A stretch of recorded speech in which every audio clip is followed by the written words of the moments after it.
80 ఏళ్లలో ఎన్నడూ పెంచనంత పెద్ద ఎత్తున వాణిజ్య సిలిండర్ల మీద అంటే హోటళ్లలో వాడే సిలిండర్ల మీద ఇవాళ రేట్ ఎంత పెరిగింది ఎరికేనా మీకు తెలియదా?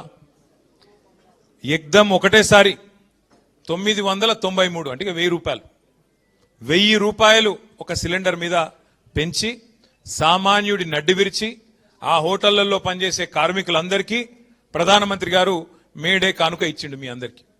ఏది 1000 రూపాయల సిలిండర్ ధర పెంపు. దీనివల్ల ఏం జరుగుతుంది ఏమైతుంది ఒక్కసారి మీరు ఆలోచన చేయండి. హైదరాబాద్లో నిన్నటిదాకా సిలిండర్ ధర 2321, ఇవాళ దాని ధర 3315. ఎన్నడూ ఈ భారతదేశంలో ఇంత పెద్ద ఎత్తున ఎవరు సిలిండర్ ధరలు పెంచలే. దీనితో ఇప్పుడు ఏమవుతుంది, హోటళ్లల్లో రెస్టారెంట్లలో పనిచేసే కార్మికులందరికీ దినదిన గండం అన్నట్టు వాళ్ళ పరిస్థితి. ఇప్పటికే గ్యాస్ దొరుకుతలేదు, అదే యుద్ధం చాలా అయినాక అని చెప్పి చాలా మంది హోటళ్లల్లో తగ్గించిండ్రు, రెస్టారెంట్లలో హోటళ్లలో తగ్గించారు, ఏది వండుడే తగ్గింది.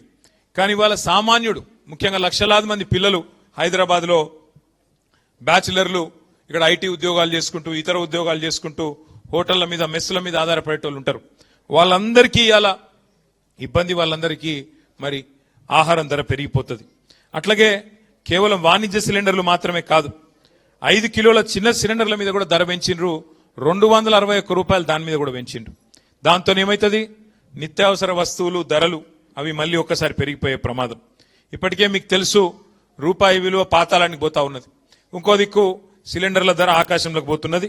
గతంలో ఒకసారి ప్రధానమంత్రి గారు ఒక మాట అన్నారు, అయ్యా మరి 2 కోట్ల ఉద్యోగాలు ఇస్తాన్నావు కదా సంవత్సరానికి, మరి ఏవి ఉద్యోగాలు అంటే ఆ రోజు మోడీ గారు అన్న మాట ఏంటంటే పకోడీలు వేసుకుంటూ కూడా ఉద్యోగమే కదా, పకోడీలు వేసుడు బజ్జీలు వేసుకుంటూ కూడా ఉద్యోగమే కదా అని మాట్లాడిండు.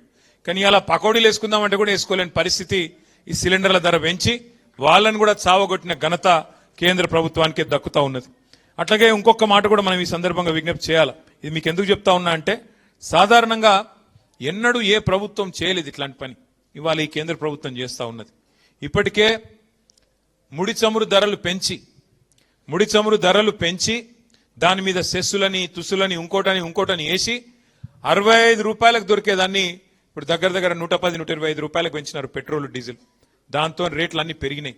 మళ్ళీ ఇప్పుడు సిలిండర్ కూడా పెరిగితే సామాన్యుడు బతికేది ఎట్లా? మరి దేవుణ్ణి నమ్ముకొని దేవుడి మీద భారమేసి బతకాలన్నా ఏం చేయాలా కేంద్ర ప్రభుత్వం ఆలోచించాలా, మరి ఏ రకంగా పోరాటాలు చేయాలా మనం కూడా ఆలోచన చేయాల్సిన అవసరం ఉంది మే డే రోజు.